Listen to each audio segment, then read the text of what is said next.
On time, all the time. Yan ang mga Swiso. Nakilala rin na magaling sa paggawa ng mga relo.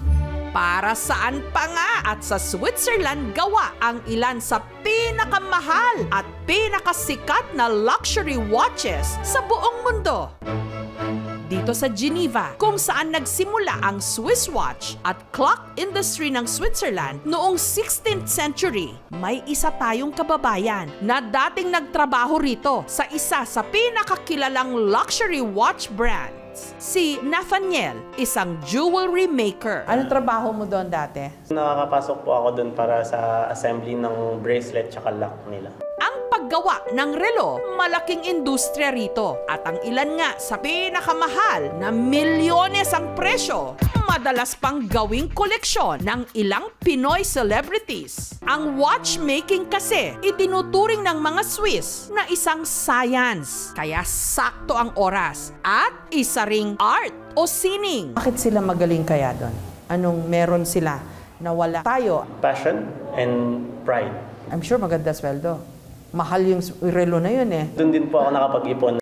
Isa pa sa pamana ng Switzerland sa mundo, ang multi-tool pocket knife na ito.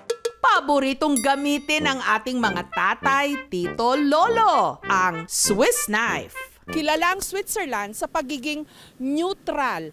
Ayaw nila ng giyera. Pero magaling silang gumawa ng armas. Ito, isa sa kanilang mga iconic brand na dati gamit lang ng Swiss Army.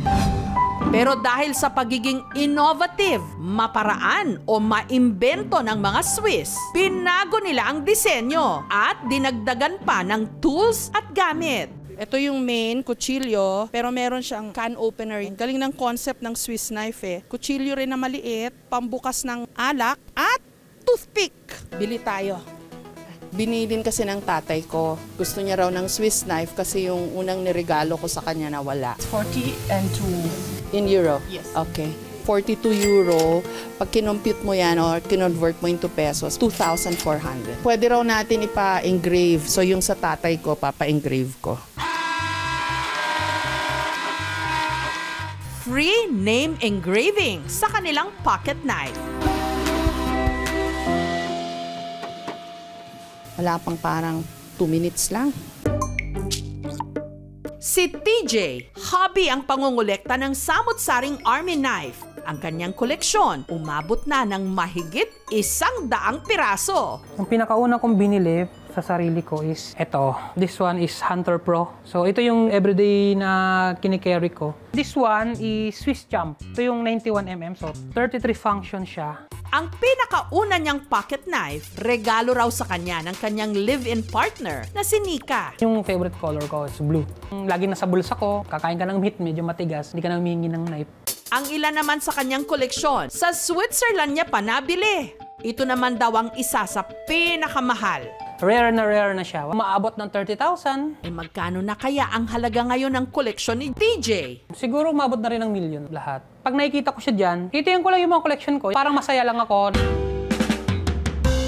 Thank you so much mga kapuso. Kung nagustuhan niyo po ang videong ito, subscribe na sa GMA Public Affairs YouTube channel. Don't forget to hit the bell button for our latest updates.